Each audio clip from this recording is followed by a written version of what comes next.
చెప్పండి, పోరాడదామా వద్దా? మరి ఇక్కడ అడగదొక్కబడదామా?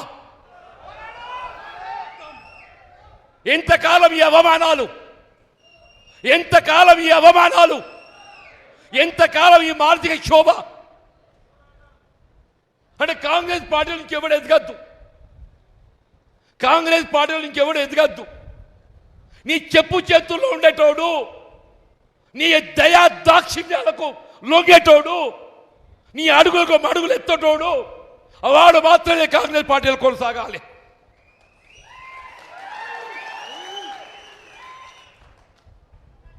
నిన్ను ఎదిరించేటోడు,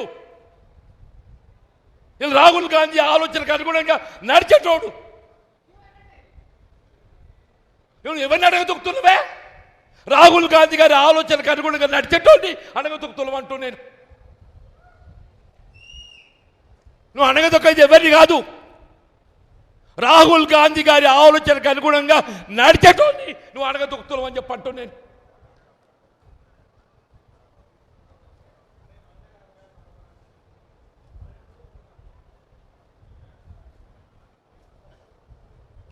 ఏ 2.5 సంవత్సరాలు నేను పదవి అడగలేదే, నేను ప్రభుత్వ సలహాదారు అడగలేదు, నిన్ను కార్పొరేట్ చైర్మన్ అడగలే. నాకు అర్హత లేకనా? ఆడేవాడు పోచాల శ్రీనివాసుడు బతకచ్చినోడు, ఆడికి ప్రభుత్వ సలహాదారు ఆడేవాడే.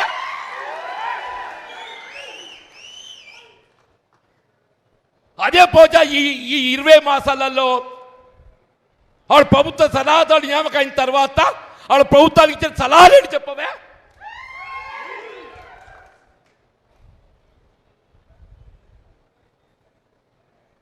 నువ్వు వ్యవసాయ రంగాన్ని ఏం సలహాలు ఇచ్చినవే నువ్వు?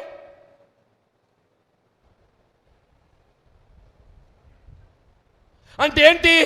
నీ అడుగులకు ఎవడు మడుగలు ఒత్తుతాడో వాడికి పదవులు, నీ అడుగులకు ఎవరైతే మడిమలు ఒత్తుతారో వాడి పదవులు. నేను అడుగుతున్నా, ఎవరా ఈ వేం నరేందర్ రెడ్డి?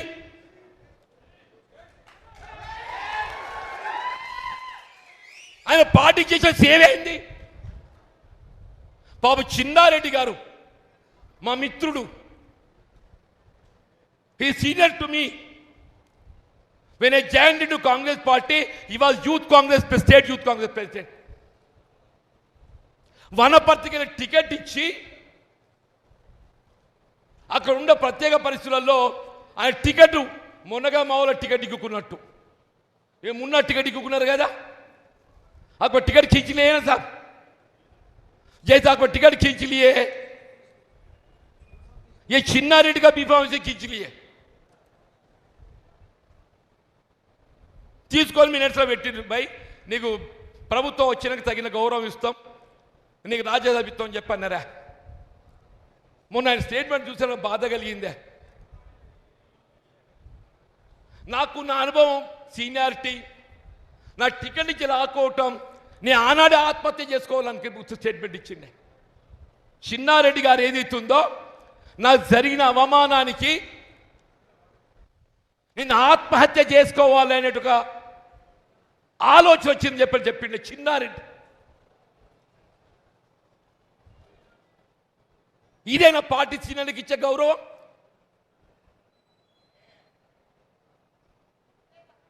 రేవంత్ రెడ్డి గారు, నరేందర్ రెడ్డి ప్రభుత్వ సలహాదారుడు, ఆయన రేవంత్ రెడ్డి గారి ప్రభుత్వ సలహాలు ఇస్తున్నాడు. ఆయనే ముఖ్యమంత్రి ఏమేమి సలహాలు ఇవ్వాలో ఇస్తున్నాడు అన్ని.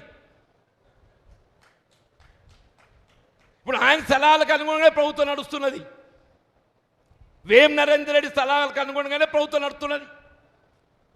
మరి మళ్ళీ ఇంకెందుగా ఇది? ఆ చిన్నారెడ్డి గారికి ఇస్తున్న గౌరవం దక్కుతుండే కదనే. మందు యాషి గారు ఉన్నారా,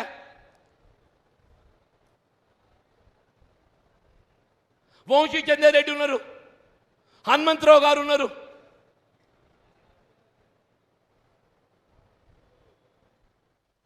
అంటే ఏంటి? ఇలా ముఖ్యమంత్రి గారు ఏదైతుంది, ఈ పార్టీ నాది. ముఖ్యమంత్రి గారు ఏంటి, ఈ పార్టీ నాది. నాకు ఎవడైనా అడ్డం వస్తే తొక్కుతా. ఎంతమంది తొక్కుతావు ఆయన? నువ్వు ఎంతమంది తొక్కుతావు? నువ్వు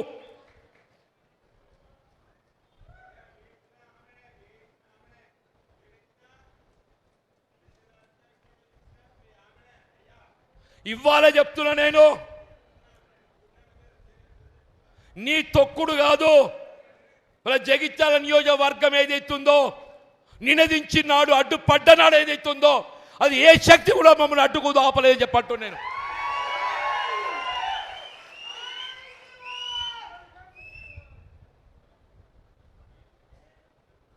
దయచేసి కార్యకర్తలు గౌరవించడం నేర్చుకో.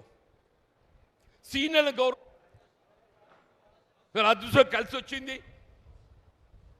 మీరు ముఖ్యమంత్రి కావాలి నేను కోరుకున్నా. రేవంత్ రెడ్డి గారు ముఖ్యమంత్రి కావాలి నేను కోరుకున్నా.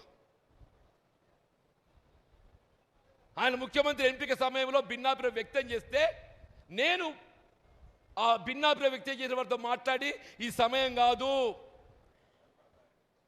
People wish is Revanth Reddy to become chief minister, chance should be given to Revanth Reddy.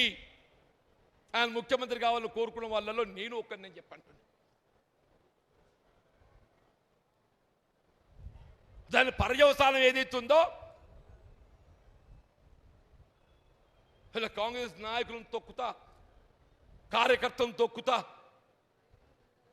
నాకెవడు అడుగులకు మడుగులు ఒత్తుతే వాందే రాజ్యం. దయచేసి ఏదైతున్నదో, మరి క్లిష్ట సమయం ఇది. నాకైతే నా జీవిత చివరి పోరాటమే, నా జీవిత చివరి పోరాటం. ఇంతకాలం నాకు తోడు నిలిచిండ్రు, 4 దశాబ్దాలు నాకు తోడు నిలిచిండ్రు. భవిష్యత్తులో నాకు తోడు నిలవాలని కోరుతున్నాను నేను. మీ అండదండలతో నేను ఈ స్థాయికి ఎదిగిన నేను. మీ అండదండలతో ఈ స్థాయికి ఎదిగిన నేను. ఇలా అభివృద్ధిలో జగిత్యాల నియోజకవర్గానికి ఏదైతుందో మొత్తం రాష్ట్రంలో ఉండే ఒక ప్రత్యేకమైన స్థానం ఉంది అంటున్నాను. మనం పోటీ పడ్డది అన్నాడు, పులివెందలతో పోటీ పడ్డాం. నిన్నెవరో మిత్రుడు అడుగుతున్నాడు అభివృద్ధి అంటే. నేను ఇవ్వాలని చెప్తున్నా, నేను జగిత్యాల్లో చేపట్టబడ్డటువంటి కార్యక్రమాలు నీ కొడంగల లేవు, నీ సిద్దిపేట లేవు, సిరిసిల్ల లేవు చెప్పట్టున్నాను. ఇలా దేవుడు అవకాశం ఇస్తే తెలంగాణ రాష్ట్రమే కాదు, జాతీయ స్థాయిలో జగిత్యాల గుర్తింపచ్చే విధంగా దీన్ని అభివృద్ధి చేయడం సంకల్పం అని చెప్పండి. జాతీయ స్థాయిలో గుర్తింపచ్చే విధంగా అభివృద్ధి చేయడం సంకల్పం అని చెప్పండి. దయచేసి మనం ఎంచుకుంటే బాట ఇది. మళ్ళీ 10 ఏళ్ళు కష్టపడ్డాం, 2 ఏళ్ళు గడిచిపోయింది అవమానాలతోని, 2 ఏళ్ళు అవమానాలతో గడిచిపోయింది. ఈ 2 ఏళ్ళు పోరాటంతో గడుపుతామంటున్నా, 2 ఏళ్ళు పోరాటంతో గడుపుతామని చెప్పంటున్నాను.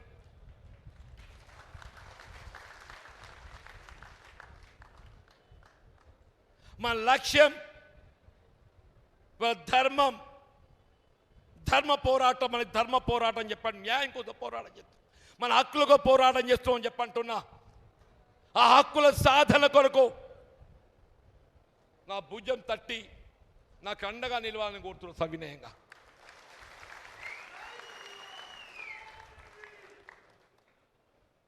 దయచేసి నేను ఏదైతే ఉందో నా మనోభావాలు వ్యక్తం చేశాను. నేను అనుభవిస్తున్నట్టు ఒక మానసిక క్షోభ వ్యక్తం చేశాను.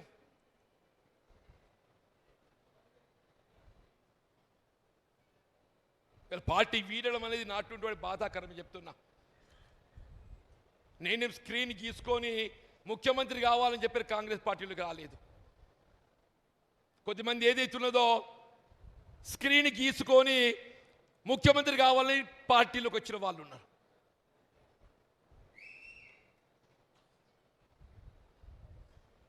నేను పార్టీలో చేరినాడు ముఖ్యమంత్రి కావాలని కోరుకోలే, నేను ఇవాళ కూడా కోరుకుంటాను. నేను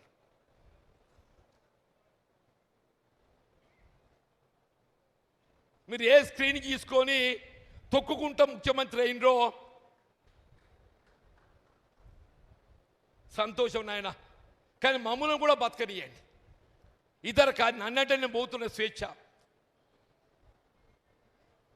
ఏమవుతుందో ఈ తొక్కుడు భరించగాబట్టి నేను స్వేచ్ఛ కోరుకుంటున్నా. కానీ దీంతో నన్ను ఏదైతుందో కొంత నీ ఆలోచన మార్పు వచ్చి కార్యకర్తలకు నాయకులకు వాళ్ళ స్థానానికి అనుగుణంగా వాళ్ళ గుర్తింపు కల్పించి వాళ్ళకు లభించాల్సిన ఒక హక్కులు కల్పింపజేస్తామని చెప్పని నేను ఆశిస్తున్నాను. అంటే మనం పోయేటోళ్ళం పోయినా కానీ ఉన్నోళ్ళు కానీ న్యాయం కావాలని కోరుదామంటున్నాను. మనం పోయేటోళ్ళం పోయినా కానీ ఉన్నోళ్ళు కానీ న్యాయం కావాలని కోరుదామని చెప్పంటున్నాను. దయచేసి నేను మరొక్కసారి ఇవాళ నేను సమర్పించబోతున్న రాజీనామా అంటే నేను వాస్తవంగా ఏదైతున్నదో మిత్రుడు గంగారెడ్డి గారి ఏదైతే దారుణ ఏదో మారణ కాండ జరిగిన తర్వాత పార్టీకి 24th అక్టోబర్ లెటర్ రాశానే. దానికి తోడి రోజు ఈ మధ్యకాలంలో జరిగిన పరిణామాలు సింపుల్ ఏదైతుందో వివరిస్తూ నా రాజీనామా పత్రాన్ని విడుదల చేస్తున్నా.